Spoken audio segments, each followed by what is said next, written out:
So good afternoon, everyone. With apologies for interrupting your lively lunchtime conversation.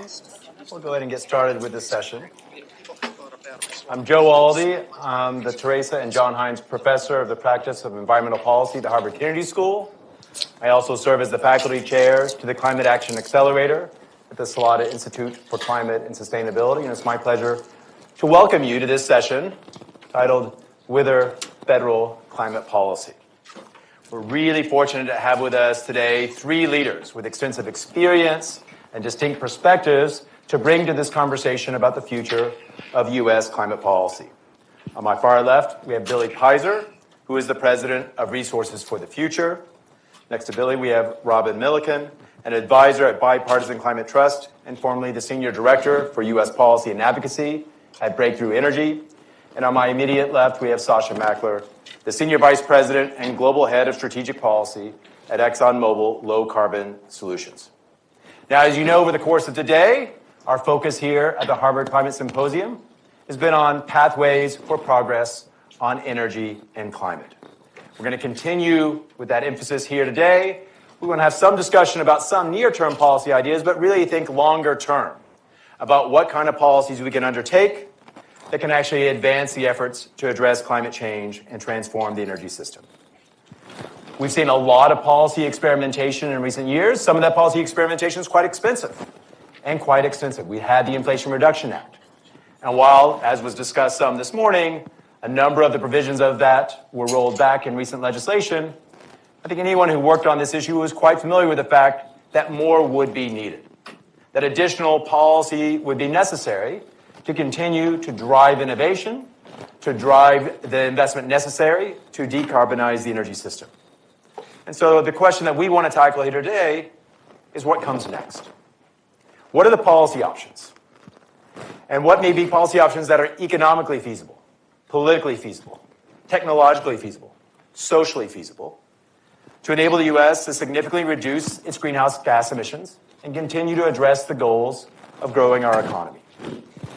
More generally, given the kind of yo-yo we've seen in terms of U.S. climate policy, what may be the characteristics of a durable, effective climate change policy? So I'm going to try to keep things moving quickly. We run until 2 o'clock today. At about 1:45, I'm going to open it up for questions for you, and we'll run around with a mic for your questions. But first, I'm going to start with a question for our panelists. So let's suppose it is November 2029, a couple weeks into November, right after a new president has been elected. You're at the Presidential Transition Team offices, as one does in mid-November every 4 years. You find yourself at the Transition Team offices. You're in the elevator. Someone says, wait, hold the door. You open up the door, and in walks in the president-elect. The president-elect is on their way to a meeting with some advisors to discuss energy and climate policy and the agenda to be implemented upon inauguration. The president-elect is like, wait, you know something about this issue too. Give me an idea to think about as I go into this meeting. Billy, what do you say on this elevator ride? Well, it's pretty quiet, but it's not. Try the other one. Hello. Oh, that one's Great. better. Okay. Well, Ms. President, my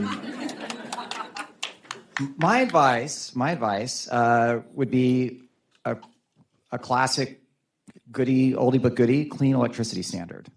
It's market-based, it's cost-effective, it drives down power sector emissions, has minimal impact on prices, it gives certainty to the power sector that they want, and it's critical because a large part of driving down emissions in the economy is electrification. Great. So, and in general, I would just say if you need more economic analysis, please come to Resources for the Future. Okay, so you've made your plug, good. It's a short elevator ride. We're in D.C., none of the elevators go long. Robin, you're next. Is this, Yes. here we go. Just to agree with Billy, I do think market-based policy is the gold standard, and I still hold a candle for a carbon price or clean energy standard, something of the like. But to be sort of, blue sky about it, one of the other things I think is not only good policy, but it's very politically achievable would be doing something like building a transmission superhighway. So we have the national highway system that was built during a period of time where we had big, lofty, ambitious goals as a country. We have that today. I think we have those factors, and having lines that use things like high voltage direct current, superconductors that go to centers where we have immense new loads, I think would be an awesome idea. Right. Sasha. All right, thanks. Hey, everybody. Maybe just to build on that a little bit and to broaden the aperture, a CES, or Clean Electricity Standard, I think is one mechanism that could create a market for differentiation in a particular sector. And the case that I would make to the president-elect would be, we need to move our thinking on policy for the transition more generally towards creating markets for lower carbon products. And a CES is one vehicle, a low carbon fuel standard is another. In fact, you can think about low carbon standards on a handful of industrial products in the economy that could capture most of the emissions. And that's a way that you could continue to increase, continue to meet demand, increasing demand of energy, not hold back the economy, but reduce emissions at the same time. And that would be the thing that I would put forward, general economy-wide product level intensity standards. Okay, so let's unpack these a little bit. Before we do so, I'd like to sort of think through what are the sort of the major criteria you use to sort of identify what you think makes good public policy. Right? So there's a number of different criteria. I'm going to opine at the end if you haven't touched on some things that I think matter, but I'm curious, when you say, like, here's why I recommended this, I heard cost effectiveness from you, Billy, but I'd like us to sort of unpack sort of what is it that is at the core of critical in what you've just proposed and why it makes it a good policy idea for, say, the head of the executive branch to pursue under whatever authorities they have or as they engage in Congress after inauguration. Well, one reason I kind of jumped to that, and I also like the low carbon product standards, is I think the distributional consequences, are quite important. Who pays? One of the issues, for those of us who long for carbon pricing, the problem is it creates a lot of winners and losers that, are much beyond the actual total cost of the policy. We did a study a while ago of, what would happen if you did a carbon price, but you tried to give the money back in a way that compensated people as best you could. There were still tremendous amounts of inequities just between high energy users and low energy users who otherwise look the same. So, when I think about policies, I think about the importance of paying attention to cost to individuals, not the overall cost of the economy, but the distribution of costs, and being very sensitive to price. I think that's been something that we've learned a lot about as mattering over the past few years. How much of a price increase are people willing to tolerate for this policy? One they can't notice. I mean, I literally think it needs to vanish into the noise. Okay. Robin?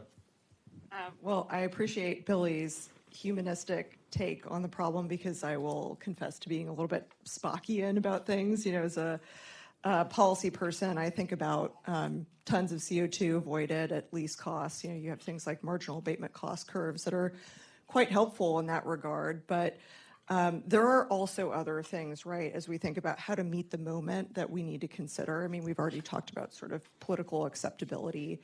One of the things I've been thinking about a lot, though, is how do I achieve the goals that I still have around decarbonization, but not be tone deaf, right? Be responsive to the moment. And there are things like energy security, national security, competitiveness that are, of course, top of mind on the agenda for the median voter, median policymaker. And I think we have, a lot to do there in terms of what could actually, achieve those goals. One of the things I wanted to share really quickly, I know we're trying to be pithy, is I read the book The Prize by Dan Yergin, fantastic book on kind of the history of the oil and gas industry. And one of the things that, it sounds kind of dark, but I, took it as a hopeful thing in the end, is in World War II, one of the reasons that Japan initiated Pearl Harbor was because of energy. They needed oil. They were worried about us placing an embargo on them, and they needed to invade the Dutch East Indies, but also in the process, they needed to neutralize the Pacific Fleet well in advance of that. And the lesson I kind of take from that is energy is everything. It's non-negotiable, and nothing has really changed in that regard. So if we can think about how to make energy affordable, reliable, and secure, and the most secure energy is actually diverse energy, I think we can still accomplish a lot. So thank you for bearing with me on that example. The president-elect has already asked you to go talk to one of their advisors now, so you can elaborate more now. Yes. Now we're getting in the weeds. Yes, We're getting in the weeds. That's great. I very much subscribe to those ideas. And maybe one way that I would kind of frame this is the reliable, affordable, sort of lower carbon features. Those are the outcomes that we're looking for, right? That's what we're aiming for. And I would even go a little further to say you don't get to talk about lower carbon unless you've really solved for reliable and affordable.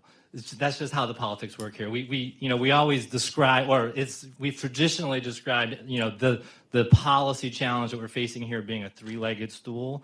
I think that's true in one sense, but they're kind of gates. You have to get through the affordable and the reliable before you have the luxury, in a sense, to really have the political capital to deal with lower carbon.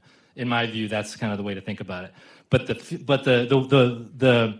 the types of things that a decarbonization policy should really, I think, have in mind as we look at will it be a useful path to pursue is will it work? Will it actually reduce emissions? And I'm not talking in a purist sense, because I'm in a very practical way thinking we got to get started here, and can we create a framework that gets us on a path for lower emissions over time? That's like criteria number one. Number two, does it scale? Right? Can we take the idea and can we leverage it to really get to scale both in volume but regionally? And three, and I think probably the most important, can it be durable? Will it last? Can we continue to keep the political support for it over time? And we've tried a lot of things over the last 20 plus years. You got people here who've been in these discussions for a long time. Some of us had hair then. Exactly. That wasn't gray.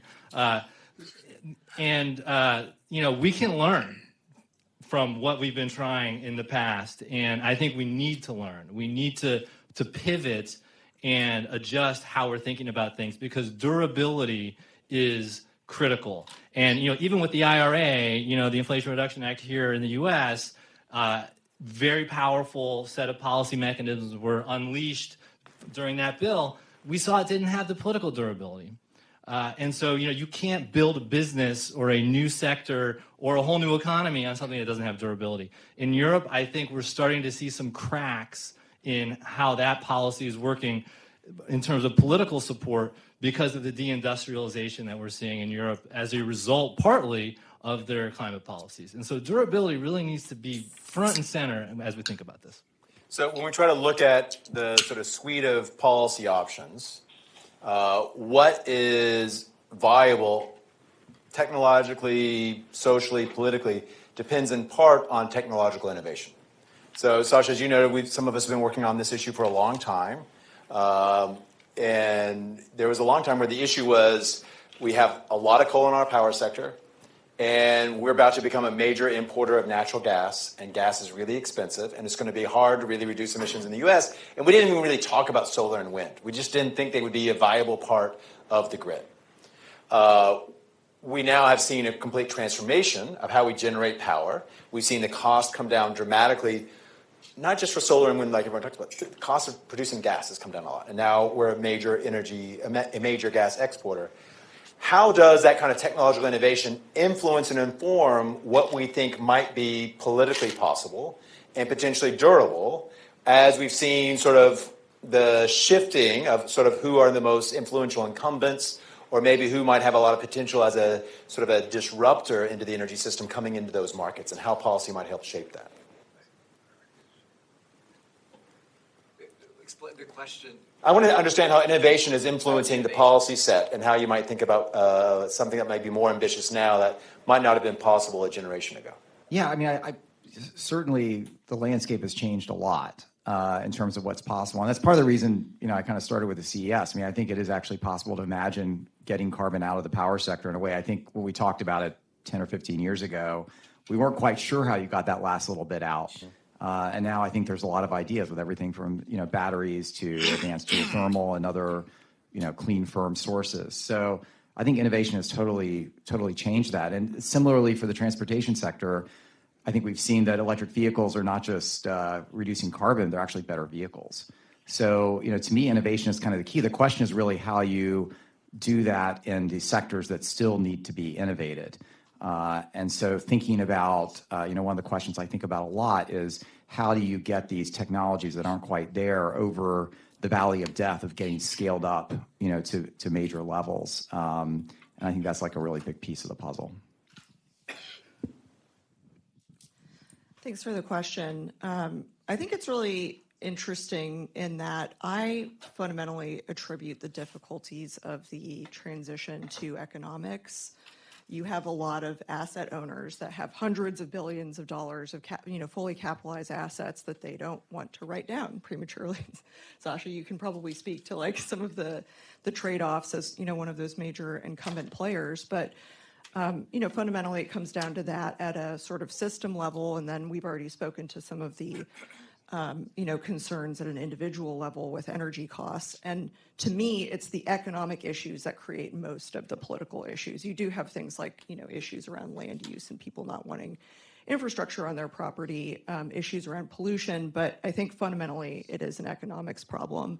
And that's where innovation comes in, right? Because you can either, in addressing that economics issue, make fossil fuels more expensive to level the playing field, or you can make clean energy solutions cheaper.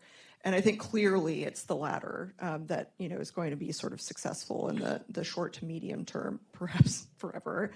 And that's where innovation comes in, right? Making those clean energy solutions cheaper. I think it's also important to make the distinction between innovative technologies and innovation as a process. I do think we need innovative technologies, but we have a lot of great stuff that's in the lab that fundamentally just needs to be commercialized. So we don't need to, in my opinion, invent a whole lot of new things. I think we'll always need a bit of R&D, right, because we don't know what we don't know. But I think we need a much more concerted effort around getting things out of the lab that we already have. And that's where innovation as a process comes in, right? You have business model innovation. And, it's, to me, really about speeding the path and the time to market faster than otherwise would happen. And there are a lot of different ways you can go about that. So I do think there is a role for innovation in sort of de-risking this whole proposition. All right, thanks. Excuse me. So we're a company that's been around for about 140 years. And you may think of us as an oil and gas company. Of course, that's what we do at our core is we provide energy to the world that is safely delivered as cost effectively as possible and reliably. That's what we do. But underpinning that is technology. We see ourselves at ExxonMobil as a technology company because we are constantly innovating across our whole portfolio of things that we do with an enormous footprint and enormous reach. And I fundamentally think that this energy challenge that we're talking about here today, it is an innovation challenge. But we respond as a company to incentives. We respond to markets. And so if we want to pull these technologies and these different processes and all the great things that we're capable of doing into the market, to scale across the globe, we need to have the right market incentives in place to do that. And so the innovations that are possible need to be sort of designed in and thought about from a market pull perspective, because that's how you get large companies like ExxonMobil to deploy its capital and its resources towards a challenge. We've been innovating on shales, on ultra deep water oil production. It's incredible the technologies that we brought forward, not just at ExxonMobil, but across the industry to provide the world with energy. We can do that in lots of different ways with increasingly lower carbon. The markets need to be there. And that's what we're talking about here, because I think that is the future of climate policy, is getting those market signals right. So I want to return to that in a moment, but I want to talk about one other dimension of innovation.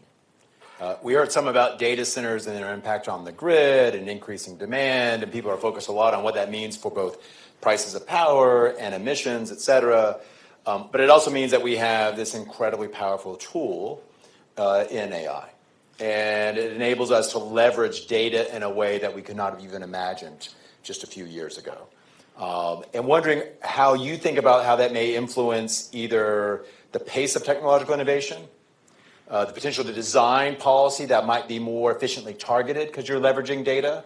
How do you see big data and the analytics around big data informing and influencing how we can shape policy for the energy transition?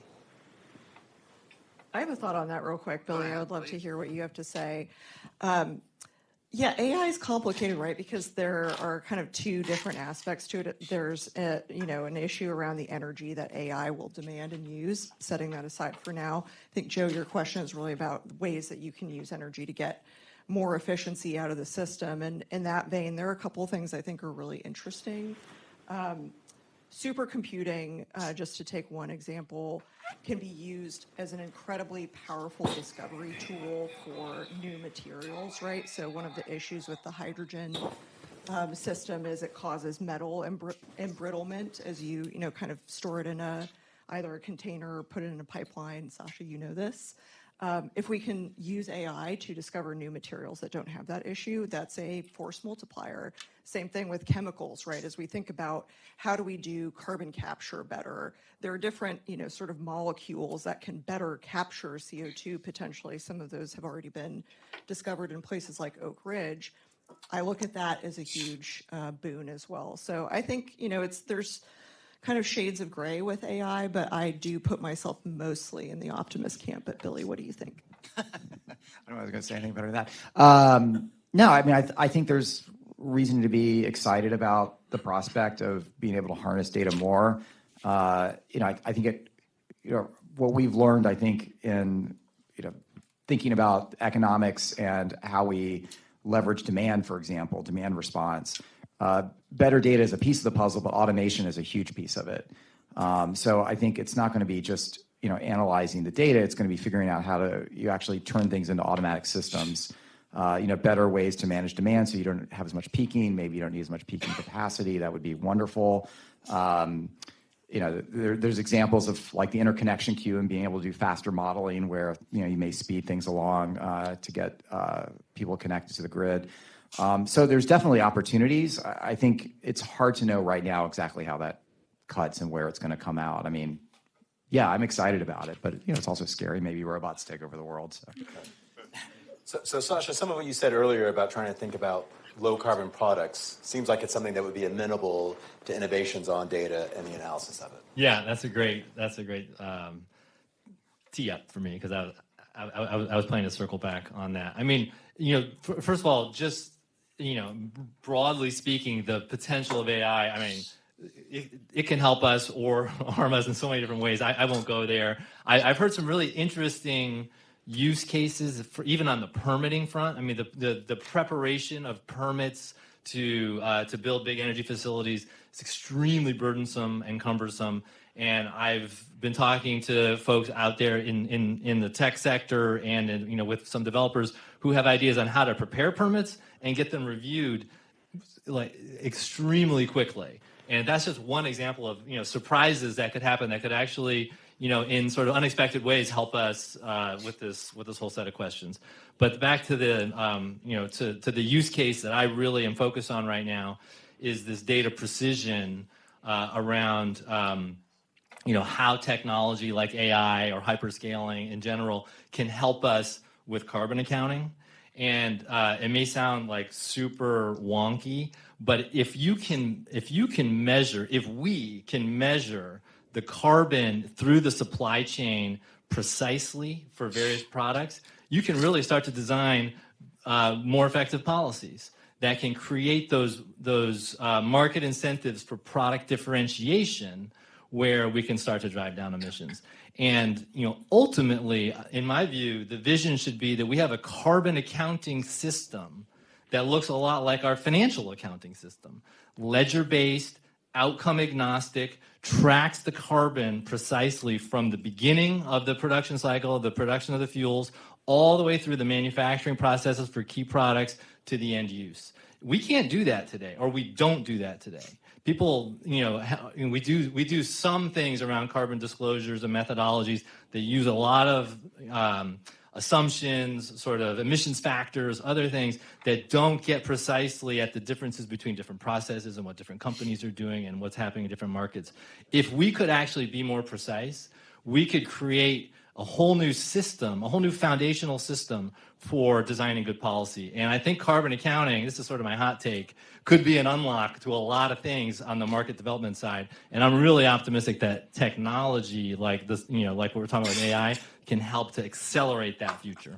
So there's some things we may think of as near-term efforts that may be enablers. It may be this, and thinking about a data analysis and collection system, a form of a kind of disclosure that is mapped to specific products that then serves as a foundation, whether it is for what we already see, product differentiation just in how you market your product, but it could also be then that foundation for what might be policy down the line. Yep.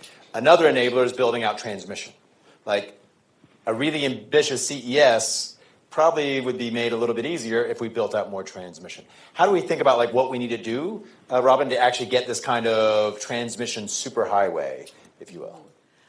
This is my favorite topic of all the energy topics. It's so complicated and wonky, but I really do think it's one of the most major unlocks we can do, because if you think about the electricity sector, not only are we trying to decarbonize those emissions, but it can also be used as a way to decarbonize transportation, buildings, industry. So it's a huge focus, and transmission is one of the major bottlenecks within all of that. These are the big, sort of point-to-point lines in the middle of the process, right? You've got your generation coming from, wind, solar, coal, whatever, what have you. You've got the transmission getting it to the places where it's needed, and then you step it down to the distribution system, things that you all already know. But that, kind of middle point is where we have a lot of problems. And I think of it in terms of the 3 Ps framework: planning, permitting, paying.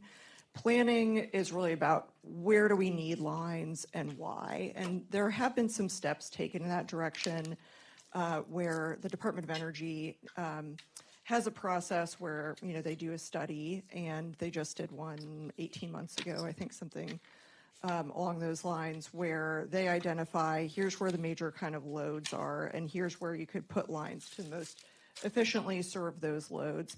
And that process actually opens up a really interesting thing at the Federal Energy Regulatory Commission, where they don't, unlike natural gas lines, they don't have eminent domain for transmission lines. However, if the Department of Energy does this study to identify these important corridors, they can actually exercise a thing called backstop siting authority, where if a state fails to act or denies a permit, but a line is in one of those corridors, they can technically step in and cite lines. That hasn't happened yet because you don't have a lot of utilities that are kind of wanting to step forward, or transmission owners to, roll their local state regulators, but it could happen. I do think we need to strengthen that authority. That gets into the sort of permitting and citing piece. And then the paying issue is also a big one, right? There isn't a lot of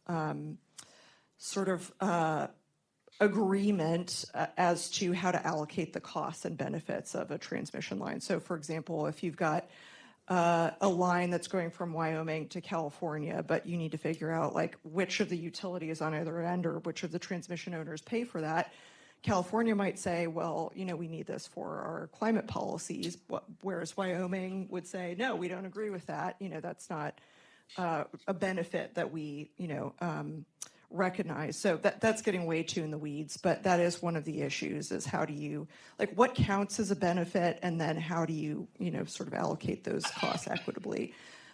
If we could solve those 3 Ps, and I have a lot of ideas as to how you could do that, I do think we would see really major benefits for everything from, data centers, manufacturing, transportation, decarbonization, et cetera. Great. So let me ask 2 questions before I open it up to the audience. First question is, what do you think, suppose that we have an election in 2028 that brings into Washington in January of 29, let's say, more interest in climate policy than we have right now. What do you think is on the menu of potentially viable options in 29 that we should keep our eye on? Billy, I guess you're going first. I think it depends a little bit on the context. I mean, when I think about it, I think like what's driving the opening that we're seeing. I think if it's, directly people are concerned about climate, I think these kinds of carbon standards that we've been kind of batting about probably make sense. I could imagine a world where suddenly we're super worried about revenue because we have a huge debt. Maybe a carbon tax is actually back on the table, not for carbon reasons, but for tax reasons. We'll check out that eternal flame. I had back at to the office say at it. CTS, Yes, exactly. That's over here. That's one angle. I could imagine another world where we're very focused on trade. So, there was a lot of movement around border measures and carbon, the U.S. carbon advantage in the last Congress, and it's kind of simmering right now. I don't know where it's going to go. I could imagine another world where we're suddenly realize, hey, we're actually behind China and all these clean tech. We're already behind, we're further behind, and we need a new industrial policy. So I think there's at least 4 different ways you could think about climate policy coming around in 29. And it really depends on kind of the frame by which that conversation begins. Yeah, this is an interesting one. I agree with Billy. It depends on the context that you're operating in. I've learned in the, sort of business of predictions in DC that it's actually not smart to make those because so much of it has been unpredictable and chaotic. But I think 2 things will be on the agenda, out of necessity. I mean, one we've already talked about a lot is the grid and permitting. I do think, for just basic reasons around wanting to have lots of access to data centers, et cetera, we'll need to come back to that potentially sooner. And then the other thing, which Billy, you already alluded to, is what does a, sort of industrial policy look like that's robust, for us to be able to compete on a geoeconomic and a geopolitical level with other countries, namely, China is sort of in the conversation constantly. But one of the things I would like to see tacked on to that is a much bigger emphasis on soft power building and commercial technology diplomacy, because one of the really sad things, among many sad things about the USAID being dismantled, is I think we've sort of forgotten that these investments aren't just, purely out of the good of our hearts, but we actually get major benefits as a country from having partnerships, strong, productive partnerships with other nations. And I think, again, geopolitically, we will suffer if we sort of continue retreating to this more isolationist posture. And, we want to have new markets for things that we want to build here at home. And so I would love to see something like a, much more robust development finance corporation, export-import bank push. I would love to see there be a, sort of climate-aligned trade alliance where we get into carbon clubs with other countries based on a very, robust, agreed-upon carbon accounting framework. And I would like to see that paired with a really, robust industrial policy. And just quickly on that note, we've already gone in that direction with, the infrastructure bill and the Inflation Reduction Act.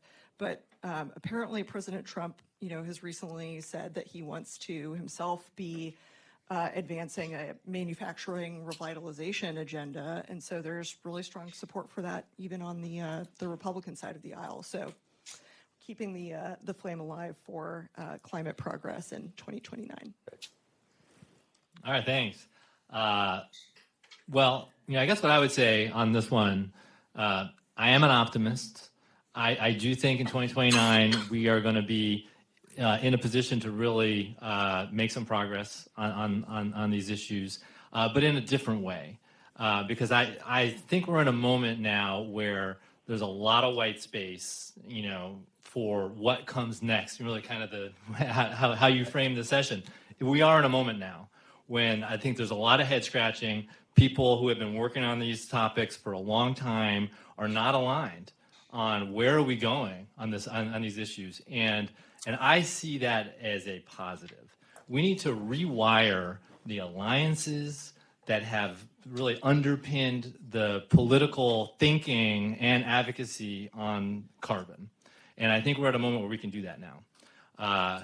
And I also think that we're going to start to see these issues and priorities that we've been talking about start to be folded into all different kinds of policies, not what we would classically think of as climate policy.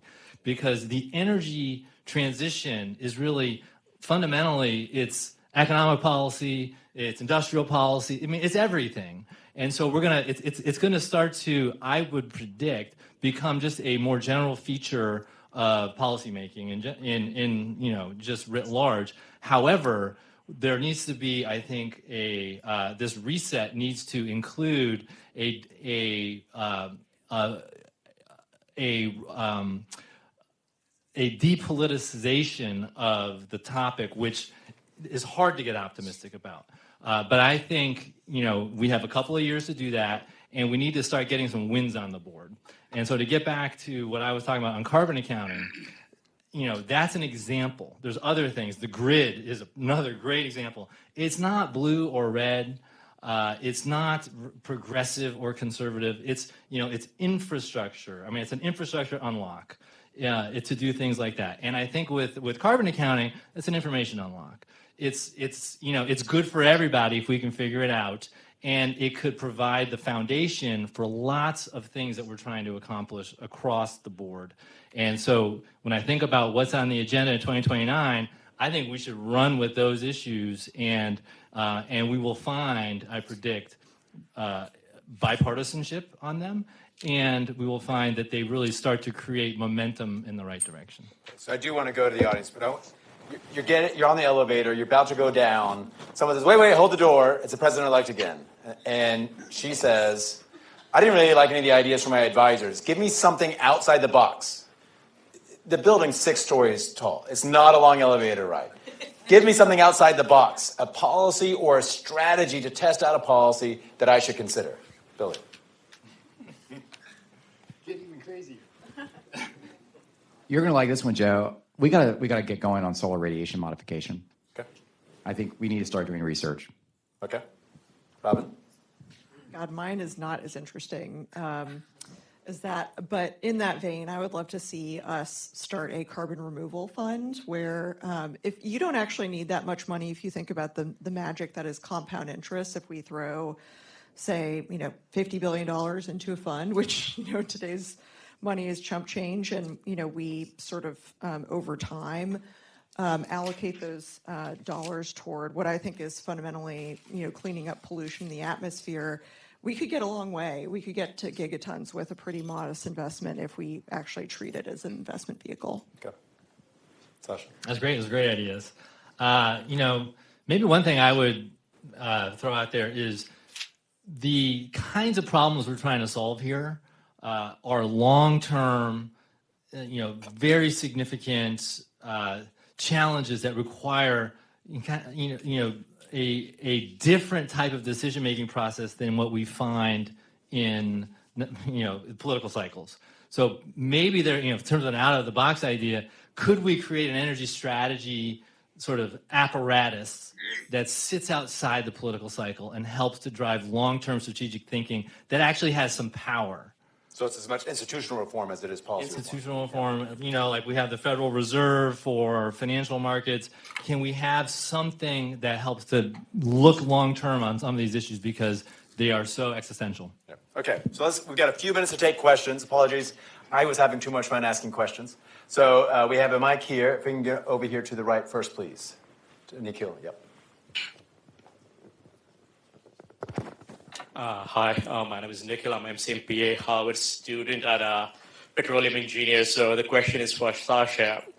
Sasha, you talk about your company being a technical or technological company, which is in a sense a quite right statement. But you can't drill a well by yourself unless you have multiple service companies included. You can't transport that crude. You can't produce that crude by yourself. You need other companies to do that for you, right? Then you talk about, Let's get to the question. We're short on time.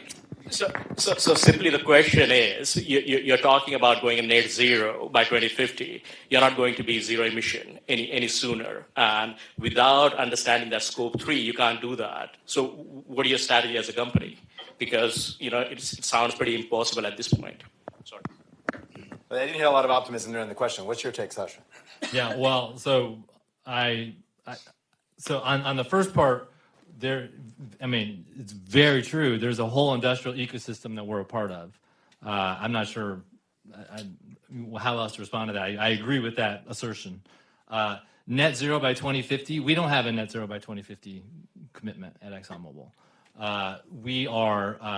We have launched a low carbon solutions business, and as I've said here, we are very focused on helping to create the market incentives so we can scale that business. That is what we want to do. We've made a financial commitment to allocate $30 billion between now and 2030 into that business to bring forward low carbon technology projects, which include hydrogen, carbon capture and storage. We have two businesses in the critical mineral supply chain that we want to bring forward and scale with domestic resources to help bring lithium and graphite into the U.S. market, being developed and produced here in the U.S.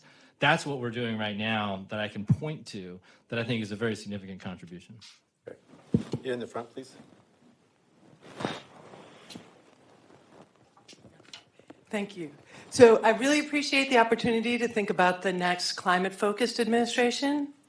But right now, Congress is working on a transportation bill, a multi-year transportation bill that's going to put over $90 billion a year into transportation infrastructure that's really going to affect our emissions.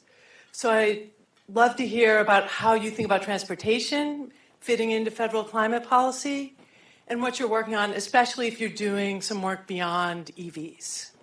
Great, thanks.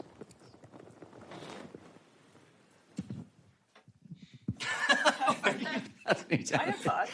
Well, I'll just say quickly, I think, so EVs are a very obvious choice for light-duty market, and there's a lot of work to be done on that. I think the pathway on medium heavies it's a lot more complicated, and it's not clear what the pathway is. We've done some work on hydrogen. There's also possibilities in electric vehicles. I think a choice probably needs to be made at some point, and we need to do more work to figure out what that choice is. Agreed. I think beyond EVs, there are kind of three major areas: medium and heavy-duty trucking, shipping, and aviation.